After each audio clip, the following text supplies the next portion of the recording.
خلاف واقعہ چیز کی طرف منتقل ہو جائے۔ شریعت نے بعض مخصوص حالات میں اس کی اجازت دی ہے۔ وہ 3 مواقع جہاں ابراہیم علیہ السلام نے توریہ فرمایا، ان کی وضاحت کچھ اس طرح ہے۔ ایک یہ کہ آپ نے میلے پر نہ جانے کی غرض سے ان لوگوں سے کہا تھا کہ میں بیمار ہوں۔ دوسرے موقع پر یہ فرمایا تھا یہ کام اس بڑے سردار بت کا ہے۔ تیسرے، سارہ علیہ السلام کو دینی بہن قرار دیا۔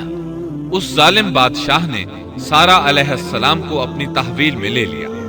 جب سارہ علیہ السلام کو معلوم ہوا کہ وہ ایک بدکار شخص ہے تو انہوں نے اللہ تعالیٰ سے دعا کی، اے اللہ، تجھے معلوم ہے میں تجھ پر اور تیرے نبی پر ایمان لائی ہوں اور اپنے جسم کو اپنے خاوند کے سوا ہر ایک سے محفوظ رکھا ہے، لہٰذا آپ اس کافر کو مجھ پر مسلط نہ کیجیے گا۔ چنانچہ اس کافر بادشاہ نے جب سیدہ سارہ کو پکڑنے کے لیے اپنا ہاتھ بڑھایا تو اس کا ہاتھ شل ہو گیا اور اپنی جگہ پر جم گیا۔ وہ لگا چیخ پکار کرنے۔ اس میں اتنی طاقت نہ رہی کہ اپنے ہاتھ کو حرکت دے سکے۔ اس کی آواز سن کر اس کے محافظ بھاگے ہوئے آئے۔ انہوں نے اس کے ہاتھ کو چھڑانا چاہا لیکن چھڑا نہ سکے۔ اس کی یہ حالت دیکھ کر سیدہ سارہ خوف زدہ ہو گئی۔ انہوں نے سوچا اگر یہ مر گیا تو لوگ کہیں گے اسے میں نے قتل کیا ہے۔ چنانچہ انہوں نے اللہ سے دعا کی کہ اسے چھوڑ دیا جائے۔ اللہ تعالیٰ نے آپ کی دعا قبول کر لی۔ اس کا ہاتھ ٹھیک ہو گیا، لیکن وہ ظالم پھر بھی نہ ڈرا۔ اس نے ایک بار پھر آپ کی طرف ہاتھ بڑھایا، اس کا ہاتھ پھر شل ہو گیا۔ سیدہ سارہ نے پھر دعا کی، وہ دوبارہ ٹھیک ہو گیا، وہ پھر بھی باز نہ آیا۔ تیسری بار پھر اس نے ان کی طرف ہاتھ بڑھایا، اس بار بھی اس کا ہاتھ شل ہو گیا۔ اب وہ سیدہ سارہ علیہ السلام سے کہنے لگا، اب کی بار اگر تو مجھے اس مصیبت سے نجات دلائے گی تو میں تجھے چھوڑ دوں گا اور کبھی تیرے آڑے نہیں آؤں گا۔ چنانچہ سیدہ سارہ علیہ السلام نے اللہ تعالیٰ سے دعا کی، وہ ٹھیک ہو گیا۔ تب اس نے اپنے کارندوں کو آواز دی اور ان سے بولا، تم میرے پاس کسی انسان کو نہیں بلکہ سرکش جن کو لائے ہو۔ پھر اس نے انہیں رہا کر دیا، عزت و اکرام سے رخصت کیا اور ان کی خدمت کے لیے اپنی بیٹی ہاجرہ کو ساتھ کر دیا۔ سارہ علیہ السلام واپس لوٹی تو دیکھا کہ ابراہیم علیہ السلام نماز پڑھ رہے ہیں۔ نماز کے بعد انہوں نے پوچھا، سارہ، اس نے تمہارے ساتھ کیا سلوک کیا؟ سیدہ سارہ علیہ السلام نے سارا واقعہ سنا دیا۔ سن کر آپ نے فرمایا، الحمدللہ۔ پھر بولے، اب ہم یہاں نہیں رہیں گے بلکہ واپس جائیں گے۔ چنانچہ آپ ایک بار پھر فلسطین میں آ گئے، وہیں اپنی زندگی بسر کرنے لگے۔ اب ہم آگے بڑھتے ہیں۔ جب آپ فلسطین میں مستقل طور پر رہائش پذیر ہوئے تو لوط علیہ السلام بھی آپ کے ساتھ تھے۔ لوط علیہ السلام آپ کے بھتیجے تھے۔ ان کے والد کا نام ہاران تھا۔ یہ بچپن ہی سے سیدنا ابراہیم علیہ السلام کے زیر سایہ رہے، انہی کے ہاں پرورش پائی، اس لیے دین حق فوراً قبول کر لیا۔ جب سیدنا ابراہیم علیہ السلام نے عراق سے شام کی طرف ہجرت کی تو یہ آپ کے ساتھ تھے۔ وہاں سے حران گئے، تب بھی ساتھ تھے۔ پھر مصر کی طرف ہجرت کی تو بھی لوط علیہ السلام ان کے ساتھ تھے۔ آخرکار جب آپ نے مصر کو بھی خیر بات کہا اور فلسطین آ گئے تب بھی یہ ساتھ تھے۔ اب ابراہیم علیہ السلام نے لوط علیہ السلام کو حکم دیا کہ وہ بستی سدوم کی طرف چلے جائیں، اس لیے کہ اس بستی کے لوگ کفر کی انتہائی گہرائی میں جا چکے ہیں۔ انہیں کفر و شرک سے نکالنے کے لیے وہاں جائیں، انہیں اللہ کے احکام سنائیں، اللہ کی طرف دعوت دیں۔ چنانچہ لوط علیہ السلام تو اس طرف روانہ ہو گئے اور ادھر فلسطین میں صرف 3 مسلمان رہ گئے۔ ابراہیم علیہ السلام، ان کی زوجہ محترمہ سیدہ سارہ اور سیدہ ہاجرہ علیہم السلام وہیں رہائش پذیر رہے اور لوگوں کو مسلسل اللہ کی طرف دعوت دیتے رہے۔ یہاں یہ بے شمار مال و دولت کے بھی مالک بن گئے۔ جب ان کی عمر 85 یا 86 سال ہوئی تو سارہ علیہ السلام نے سوچا، میں بانجھ ہوں، میرے خاوند بوڑھے ہیں لیکن اولاد کی تمنا ہے، تو کیوں نہ میں اپنی لونڈی ہاجرہ ہدیے اور تحفے کے طور پر ابراہیم علیہ السلام کو دے دوں۔ چنانچہ ہاجرہ ابراہیم علیہ السلام کو مل گئی، انہوں نے ان سے شادی کر لی۔ اللہ رب العزت نے جلد ہی ان کے بطن سے آپ کو اسماعیل علیہ السلام عطا فرمائے۔ ہاجرہ علیہ السلام کے ماں بننے پر اور ان کی اولاد کو دیکھ کر سیدہ سارہ علیہ السلام کو فطری طور پر غیرت کا احساس ہوا۔ اللہ کی قدرت دیکھیے، خود ہی انہیں ہاجرہ کو تحفے میں دیا تاکہ اولاد حاصل ہو، اور جب وہ ماں بن گئیں تو اب غیرت محسوس کر رہی ہیں۔ اپنی اس کیفیت سے مجبور ہو کر سیدہ سارہ نے ابراہیم علیہ السلام سے کہا، آپ مجھے اس کے ساتھ ایک جگہ پر نہ رکھیں۔ مورخین اور سیرت نگار لکھتے ہیں کہ ہاجرہ علیہ السلام ایک نطاق پہنا کرتی تھی، یعنی وہ جسم کے درمیان ایک لمبا کپڑا لٹکا لیتی تھی تاکہ وہ کپڑا گھسٹ گھسٹ کر قدموں کے نشانات مٹا دے اور سارہ کو نظر نہ آئے، کیونکہ سارہ غیرت کی حد کو پہنچ چکی تھی۔ ابراہیم علیہ السلام نے جب سارہ علیہ السلام کے اندر غیرت کے آثار دیکھے تو ہاجرہ کو ان کی نگاہوں سے دور کر دیا۔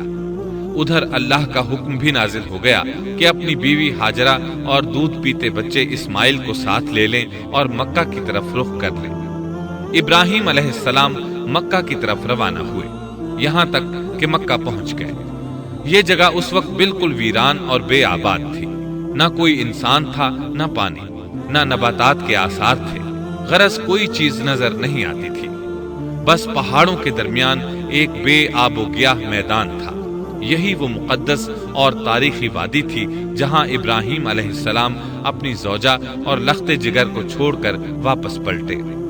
سیدہ ہاجرہ علیہ السلام کو بہت حیرت ہوئی، انہیں یہ امید نہیں تھی کہ ان کے خاوند انہیں ایک بے آباد جگہ تنہا چھوڑ کر چل دیں گے۔ اس پر بچے کی ذمہ داری الگ تھی، چنانچہ انہوں نے ابراہیم علیہ السلام کو آواز دی، لیکن انہوں نے مڑ کر بھی نہ دیکھا۔ اب وہ ان کے پیچھے آئیں اور قریب پہنچ کر بولی، اے ابراہیم، ہمیں کہاں چھوڑے جا رہے ہو؟ یہاں نہ پانی، نہ خوراک، نہ کوئی انسان۔ ابراہیم علیہ السلام نے پھر بھی کوئی جواب نہ دیا، کوئی پریشانی بھی ظاہر نہ کی اور چلتے رہے۔ سیدہ ہاجرہ بھی آپ کے پیچھے چلتی رہیں اور پوچھتی رہیں کہ ہمیں کس کے حوالے کر کے جا رہے ہیں؟ یہاں تو کوئی بھی جاندار نہیں، مکمل طور پر بے آباد علاقہ ہے۔ لیکن انہوں نے اب بھی کوئی توجہ نہ دی۔ آخر سیدہ ہاجرہ نے کہا، کیا آپ کو اللہ نے اس کام کا حکم دیا ہے؟ اب آپ نے جواب میں فرمایا، ہاں۔ تب سیدہ ہاجرہ بولی، اگر یہ بات ہے تو اللہ تعالیٰ ہرگز ہمیں ضائع نہیں ہونے دے گا۔ جب انسان اللہ کے احکام کو بجا لائے تو اس کے دل سے فقر و فاقے کا خوف نکل جاتا ہے اور اللہ اسے طرح طرح کے انعامات سے نوازتا ہے۔ انسان جب تک اللہ کے احکام کو بجا لاتا رہے گا تب تک اللہ کی نصرت اور اس کی تائید شامل حال رہے گی۔ چنانچہ جوں ہی ہاجرہ علیہ السلام کو پتہ چلا کہ انہیں تنہا چھوڑ جانا اللہ کے حکم کی بنا پر ہے تو فوراً یقین بھرے لہجے میں بولی، تب اللہ ہمیں ضائع نہیں کرے گا۔ یہ کہہ کر وہ اپنے شیر خوار بچے کی طرف پلٹ گئی۔ خوراک اور پانی چند دن میں ختم ہو گئے، پانی کا ایک قطرہ پاس نہ رہا۔ اب پانی کی تلاش شروع کی، لیکن اپنے لیے تو درکنار، ماں کو بیٹے کے لیے بھی پانی نہ ملا نہ خوراک۔ اب بچہ لگا بھوک سے بلکنے، خوراک نہ ملنے کی وجہ سے ماں کا دودھ بھی خشک ہو گیا تھا۔ عورت کتنی بھی باحوصلہ ہو اپنے بچے کو بھوک سے بلکتے نہیں دیکھ سکتی۔ اب انہوں نے بچے کو وہیں چھوڑا اور تیزی سے قریبی پہاڑی صفا کی طرف لپکی۔ اوپر چڑھ کر ادھر ادھر نظر دوڑائی کہ شاید کسی طرف پانی یا خوراک نظر آ جائے یا کسی انسان کی جھلک نظر آ جائے۔ جب کچھ نظر نہ آیا تو نشیب کی طرف چلی، ساتھ میں بچے کی طرف بھی دیکھتی جاتی تھی۔ نشیب میں پہنچی تو بچہ نظروں سے اوجھل ہو گیا۔ اس پر اور بے چین ہوئی اور بلندی کی طرف دوڑی۔ اس طرح مروہ پہاڑی پر چڑھ گئی۔ وہاں بھی چاروں طرف نگاہ دوڑائی لیکن کچھ نظر نہ آیا۔ خیال آیا کہ پھر کوشش کرنی چاہیے۔ اس خیال سے مروہ پہاڑی سے اتری اور صفا کی طرف چل دی۔ درمیان میں نشیب کی وجہ سے بچہ نظر نہ آیا تو دوڑنے لگی۔ اس طرح پھر صفا پر چڑھ گئی۔ اللہ اکبر! ایک تو عورت ذات کمزور، پھر بھوک پیاس سے نڈھال، اس پر کس قدر سعی اور کوشش میں مصروف، وہ بھی اپنے بچے کے لیے۔ بہرحال بار بار کوشش کے خیال سے انہوں نے صفا اور مروہ پہاڑیوں کے درمیان 7 چکر لگائے۔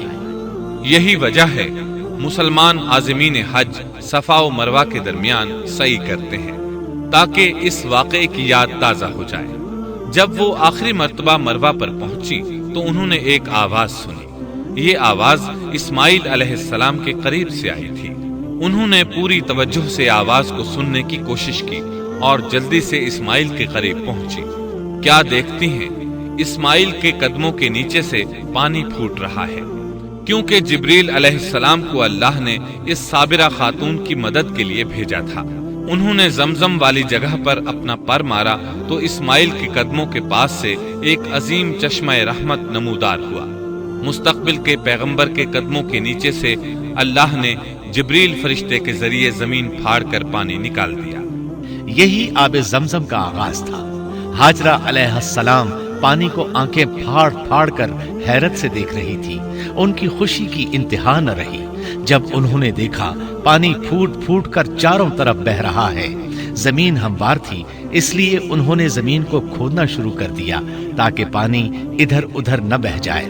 پھر انہوں نے اس گڑھے کے چاروں طرف پتھر رکھ دیے اور زبان سے بولی، زم زم، اس کا مطلب ہے رک جا۔ نبی اکرم صلی اللہ علیہ وسلم کا فرمان ہے، اللہ اسماعیل کی والدہ پر رحم فرمائے، اگر وہ جلد بازی سے کام نہ لیتی تو زمزم ایک بہنے والا چشمہ ہوتا۔ لیکن انہوں نے اس کے گرد بند باندھ دیا۔ انہیں دراصل اس وقت پانی کی شدید ضرورت تھی، اس لیے انہوں نے پانی کو اپنے پاس جمع کر لیا تاکہ بہہ کر ضائع نہ ہو جائے۔ انہوں نے اسماعیل کو پانی پلایا، خود بھی خوب پیا، اور یہ اللہ تعالیٰ کی طرف سے ان کی مہمان نوازی تھی۔ وہاں کوئی اور انسان نہیں تھا، نہ کھانے کی کوئی چیز تھی، بس یہی آب زمزم ان کے لیے کھانے اور پینے کا کام دے رہا تھا۔ اب چونکہ زمزم ایک چشمہ بن گیا تھا، اس لیے پرندے بھی آنے لگے۔ انہی دنوں عرب کے قبیلوں میں سے ایک قبیلہ بنو جرہم یمن کو خیر باد کہہ کر اس طرف آ رہا تھا۔ یمن میں ایک بہت بڑا ڈیم تھا۔ پہاڑوں کے درمیان انہوں نے پانی کو روک کر ایک بہت بڑا بند قائم کر رکھا تھا۔ اس سے پورا سال آسانی سے کھیتی باڑی کرتے تھے۔ اس ڈیم کی بدولت ان کا آبپاشی کا نظام بہت اچھا تھا۔ جب اس ڈیم کو اللہ تعالیٰ نے توڑا تو تمام لوگ وہاں سے منتشر ہو گئے اور جزیرہ عرب کے اطراف میں منتقل ہونے لگے۔ وہیں سے ہجرت کرنے والا ایک قبیلہ بنو جرہم تھا۔ یہ لوگ بنیادی طور پر عرب تھے۔ یہ قبیلہ سفر میں رہتا، جہاں کہیں پانی اور چراگاہ نظر آتے وہیں پڑاؤ ڈال دیتے۔ جب وہاں خوراک ختم ہو جاتی تو آگے سفر شروع کر دیتے۔ چونکہ وہ بہت بڑے تاجر تھے، اس بنا پر ان راستوں سے خوب واقف تھے۔ انہیں چشموں کا خوب علم تھا۔ ملک شام کی طرف بھی ان کی آمد و رفت تھی۔ یہ قبیلہ بنو جرہم مکہ کے قریب پہنچا تو فضا میں پرندوں کو منڈلاتے پایا۔ کہنے لگے، ان پرندوں کی موجودگی میں ضرور کوئی راز ہے۔ اب انہوں نے اپنے کچھ آدمی اس طرف بھیجے۔ یہ لوگ جلد ہی چشمے تک پہنچ گئے۔ انہوں نے وہاں ایک عورت اور اس کے بچے کو پایا۔ پھر وہ لوگ ان کے پاس آئے، وہاں پڑاؤ ڈالنے کی اجازت مانگی۔ سیدہ ہاجرہ نے فرمایا، ٹھیک ہے، لیکن شرط یہ ہے کہ تمہیں اجرت ادا کرنا ہوگی۔ ان کے لیے یہ سستا سودا تھا۔ ان کے پورے قبیلے کو سامان زندگی مل رہا تھا، جبکہ صرف ایک عورت اور اس کے بیٹے کی ذمہ داری ان پر عائد ہو رہی تھی۔ انہوں نے فوراً حامی بھر لی اور وہاں رہائش اختیار کر لی۔ اس طرح یہ لوگ سیدہ ہاجرہ علیہ السلام کی معیشت کا ذریعہ بن گئے، اور اس طرح سیدنا اسماعیل علیہ السلام بنو جرہم میں پرورش پاتے رہے۔ انہوں نے ان لوگوں سے عربی سیکھ لی اور ان سے بھی زیادہ عربی دان بن گئے۔ فصاحت اور بلاغت سے عربی میں بات چیت کرنے لگے۔ پھر ان کی اس قبیلے میں شادی ہو گئی۔ ان کی اولاد سے عرب قوم کا آغاز ہوا۔ انہی میں سے سرور کائنات محمد صلی اللہ علیہ وسلم کی ولادت باسعادت ہوئی۔ بنو جرہم کی آمد اور آبادی ابراہیم علیہ السلام کی دعا کا نتیجہ تھی۔ جب انہوں نے اپنی بیوی اور بچے یعنی دو کمزور انسانوں کو اس ویران جگہ چھوڑا تھا تو یہ دعا مانگی تھی، ربنا انی اسکنت من ذریتی بواد غیر ذی زرع عند عند بيتك المحرم اے ہمارے پروردگار، میں نے اپنی کچھ اولاد اس بے آباد جنگل میں تیرے حرمت والے گھر کے پاس بسائی ہے۔ یہاں یہ سوال پیدا ہوتا ہے کہ کیا اس وقت بیت اللہ کی تعمیر ہو چکی تھی؟ درست بات یہ ہے کہ اس وقت خانہ کعبہ کی تعمیر نہیں ہوئی تھی۔ پھر سوال پیدا ہوتا ہے کہ کیا ابراہیم علیہ السلام کے زمانے سے پہلے اس کی تعمیر ہو چکی تھی یا صرف جگہ ہی معروف تھی؟ اس بارے میں دو طرح کی روایات ہیں۔ بعض میں آتا ہے کہ صرف اس کی جگہ معروف تھی، اور بعض میں ہے کہ ابراہیم علیہ السلام سے پہلے شیس علیہ السلام نے اس کو تعمیر کیا تھا، اور وہ گردش ایام کے ساتھ ساتھ منہدم ہو کر ختم ہو گیا۔ لیکن بہرحال اس کی جگہ معلوم تھی اور وہی پہلا گھر تھا، جیسا کہ اللہ نے خبر دی ہے۔ إن أول بيت وضع للناس للذي ببكة مباركا وهدى للعالمين۔ اللہ تعالیٰ نے پہلا گھر جو لوگوں کے لیے مقرر کیا تھا وہی ہے جو مکہ میں ہے، اور وہ پوری دنیا کے لیے برکت اور ہدایت والا ہے۔ ابراہیم علیہ السلام نے اللہ تعالیٰ سے یہ دعا مانگی تھی، ربنا إني أسكنت من ذريتي بواد غير ذي زرع عند بيتك المحرم ربنا ليقيموا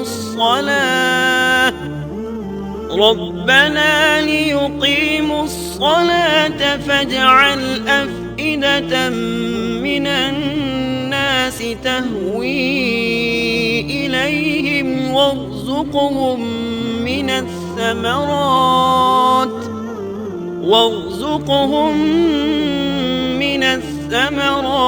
لعلهم يشكرون۔ اے ہمارے پروردگار، میں نے اپنی کچھ اولاد اس بے کھیتی کے جنگل میں تیرے حرمت والے گھر کے پاس بسائی ہے۔ اے ہمارے پروردگار، یہ اس لیے کہ وہ نماز قائم کریں، پس تو کچھ لوگوں کے دلوں کو ان کی طرف مائل کر دے اور انہیں پھلوں کی روزیاں عطا فرما تاکہ یہ شکر گزاری کریں۔ دن گزرتے رہے اور اسماعیل علیہ السلام بنو جرہم کے ماحول میں عمر کی منزلیں طے کرتے رہے اور وہ ہوش سنبھالنے کے قریب ہو گئے۔ ابراہیم علیہ السلام ہر سال ایک دو بار اپنے گھرانے کی دیکھ بھال کے لیے چکر لگاتے تھے۔ جب اسماعیل علیہ السلام نے ہوش سنبھالا تو ایک بار پھر ایک عظیم آزمائش کا وقت آ گیا۔ ہوا یوں کہ ایک مرتبہ ابراہیم علیہ السلام مکہ تشریف لائے، ایک جگہ آرام کے لیے بیٹھے کہ نیند کی وادی میں پہنچ گئے۔ نیند میں انہوں نے خواب دیکھا کہ اپنے لخت جگر کو اپنے ہاتھ سے ذبح کر رہے ہیں، ساتھ ہی آنکھ کھل گئی۔ ابراہیم علیہ السلام جانتے تھے کہ انبیاء کرام کے خواب حقیقت ہوتے ہیں، اللہ کی طرف سے وحی ہوتے ہیں، اور شیطان کسی صورت ان کے خواب میں نہیں آ سکتا، لہٰذا انہوں نے اس خواب کے مطابق عمل کرنے کا پختہ ارادہ کر لیا، کسی قسم کی پریشانی کا شکار نہ ہوئے۔ اللہ رب العزت نے اس عظیم اور تعجب خیز واقعے کا قرآن مجید میں ذکر کرتے ہوئے فرمایا، وقال إني ذاهب إلى ربي سيهدين رب هب لي من الصالحين فبشرناه بغلام حليم فلما بلغ معه السعي قال يا بني إني أرى في المنام أني أذبحك فانظر ماذا ترى۔ اور ابراہیم نے کہا، میں تو ہجرت کر کے اپنے پروردگار کی طرف جانے والا ہوں، وہ ضرور میری رہنمائی کرے گا۔ اے میرے رب، مجھے نیک بخت اولاد عطا فرما۔ تو ہم نے ایک بردبار بچے کی بشارت دی۔ پھر جب بچہ اتنی عمر کو پہنچا کہ اس کے ساتھ چلنے پھرنے لگا تو ابراہیم نے کہا، میرے پیارے بیٹے، میں نے خواب دیکھا ہے کہ میں تجھے ذبح کر رہا ہوں، اب تو بتا تیری کیا رائے ہے؟ یہاں سوال پیدا ہوتا ہے کہ ابراہیم علیہ السلام نے اسماعیل علیہ السلام سے مشورہ کیوں لیا؟ وہ چاہتے تو اسماعیل کو سوتے میں ذبح کر دیتے، اس طرح اللہ کا حکم بجا لاتے۔ وہ بیٹے کے پاس کیوں گئے اور ان سے مشورہ کیوں لیا؟ جی ہاں، یہ مسئلہ یاد رکھنے کے قابل ہے کہ ہر مسلمان پر لازم ہے کہ وہ اپنے دوسرے مسلمان بھائی کو اجر و ثواب میں شامل کرنے کی کوشش کرے۔ ابراہیم علیہ السلام نے بیٹے کو ثواب میں شامل کرنے کے لیے انہیں اللہ کے حکم سے آگاہ کیا۔ یہ نہ چاہا کہ میں اکیلا ہی اجر لیتا رہوں، بلکہ دوسرے کی خیر خواہی کو پیش نظر رکھا۔ والدین کے لیے آپ کے اس انداز میں نصیحت موجود ہے، یہ کہ اولاد کو ثواب کے مواقع فراہم کریں، ان کی صحیح تربیت کریں۔ اگر صدقہ کرنے کا موقع ملے تو بچوں کے ذریعے صدقہ کرائیں، تاکہ انہیں بھی اللہ کے راستے میں خرچ کرنے کی عادت پڑے۔ جب کسی دینی مجلس میں بیٹھنے کا موقع ملے تو اپنی اولاد کو بھی ساتھ لے کر جائیں۔ بے شمار لوگ خود تو جاتے ہیں، اولاد کو جانے کے لیے کہتے بھی نہیں۔ خود دین سیکھتے ہیں، اولاد کو دین نہیں سکھاتے۔ ابراہیم علیہ السلام نے اسماعیل علیہ السلام سے رائے لی۔ سبحان اللہ، انہوں نے جواب میں فرمایا، یا ابت افعل ما تؤمر، اے ابا جان، آپ کو جو حکم ملا ہے کر گزریے۔ یہ نہیں کہا کہ مجھے تو حکم نہیں ہوا، بلکہ فوراً سر تسلیم خم کر دیا، اس لیے کہ وہ جانتے تھے انبیاء کا خواب حقیقت پر مبنی ہوتا ہے، اللہ کی وحی ہوتا ہے۔ اس لیے بالکل پریشانی ظاہر نہ کی، یہ تک نہ پوچھا مجھے کیوں ذبح کر رہے ہیں، یا میرا کیا جرم ہے، یا آپ کے پاس کون سا صریح حکم آیا ہے۔ انہوں نے ایسی کوئی بات نہ کہی۔ اللہ کی فرما برداری اسی کو کہتے ہیں۔ چنانچہ اپنے باپ سے کہا، اے ابا جان، آپ کو جو حکم ہوا ہے اس کو کر گزریے، انشاءاللہ آپ مجھے صبر کرنے والوں میں پائیں گے۔ علماء کرام فرماتے ہیں اس جملے سے ان کا انتہائی ادب اور احترام شامل ہے، اور اس میں زبردست توکل موجود ہے۔ یہ نہیں کہا کہ آپ مجھے صبر کرنے والوں میں سے پائیں گے، بلکہ آپ نے اللہ کی مشیت کو جملے میں شامل کیا اور فرمایا انشاءاللہ آپ مجھے صبر کرنے والوں میں سے پائیں گے۔ لہٰذا مسلمانوں کو دھوکے میں نہیں پڑنا چاہیے۔ یہ نہ کہے میں سفر کروں گا، میں فلاں کام کروں گا، میں فلاں کام کے کرنے کی طاقت رکھتا ہوں، بلکہ یوں کہے اللہ نے چاہا تو میں سفر کروں گا، اللہ نے چاہا تو فلاں کام کروں گا۔ اپنے علم اور طاقت کے دھوکے میں پڑنا سراسر نادانی ہے۔ ہر چیز کا تعلق اللہ سے قائم کرے، جیسا کہ اللہ تعالیٰ فرماتے ہیں، وَلَا تَقُولَنَّ لِشَيْءٍ إِنِّي فَاعِلٌ ذَلِكَ غَدًا إِلَّا أَن يَشَاءَ اللَّهُ، اور ہرگز کسی کام پر یوں نہ کہنا کہ میں اسے کل کروں گا، مگر ساتھ ہی انشاءاللہ کہہ لینا۔ اپنی زبان کو اللہ کے ذکر سے سجا کر رکھو اور ہمیشہ اپنے معاملات کو اللہ کی طرف لوٹاؤ۔ بہرحال باپ بیٹا دونوں ہی مصمم ارادے کے ساتھ اللہ کا حکم پورا کرنے کے لیے پیش ہو گئے۔ اسماعیل علیہ السلام نے اپنے والد محترم سیدنا ابراہیم علیہ السلام سے کہا، جب آپ مجھے ذبح کرنے لگیں تو میری پیشانی کو زمین پر رکھ دیجیے گا، تاکہ آپ کو میرا چہرہ نظر نہ آئے اور کہیں آپ کے ہاتھ رک نہ جائیں، چہرہ دیکھ کر آپ پر شفقت پدری غالب نہ آ جائے۔ اب ابراہیم علیہ السلام نے بیٹے کی پیشانی پکڑ کر زمین پر لٹا دیا، جیسا کہ اللہ تعالیٰ نے فرمایا، فَلَمَّا أَسْلَمَا وَتَلَّهُ لِلْجَبِينِ، جب دونوں مطیع ہو گئے اور ابراہیم نے اسے پیشانی کے بل لٹا دیا۔ اب انہوں نے چھری پکڑی اور گردن پر چلا دی، لیکن چھری نے گردن نہ کاٹی، بالکل اسی طرح جیسے آگ نے ابراہیم کو نہیں جلایا تھا، اس لیے کہ چھری میں کاٹنے کی طاقت اور آگ میں جلانے کی صلاحیت اللہ کے حکم کے بغیر نہیں آ سکتی۔ اللہ نے دونوں سے یہ طاقتیں سلب کر لی۔ اب ابراہیم زور لگا رہے ہیں، ادھر اسماعیل علیہ السلام کہہ رہے ہیں، ابا جان جلدی کیجیے، چھری چلائیے۔ اللہ تعالیٰ نے اس واقعے کا ذکر یوں فرمایا ہے، جب وہ دونوں مطیع ہو گئے اور ابراہیم نے اسے پیشانی کے بل لٹا دیا۔ اس مطیع ہونے سے مراد اللہ کے حکم کو نافذ کرنا ہے۔ اب ظاہر ہے مطیع تو وہ پہلے بھی تھے، لیکن یہاں اسلما یعنی مطیع ہونے سے مراد کامل اسلام ہے۔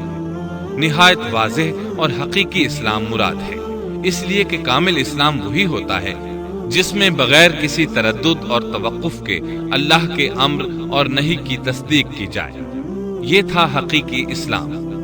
ہاں تو چھری چلتی رہی، گلا نہ کٹا، اس لیے کہ امتحان اور آزمائش کی تکمیل ہو چکی تھی۔ یہ بات ثابت ہو چکی تھی کہ اللہ کا حکم نافذ کرنے میں دونوں پوری طرح کوشاں ہیں۔ اللہ تعالیٰ بھی فرما برداری ہی کا صلہ عطا فرماتے ہیں۔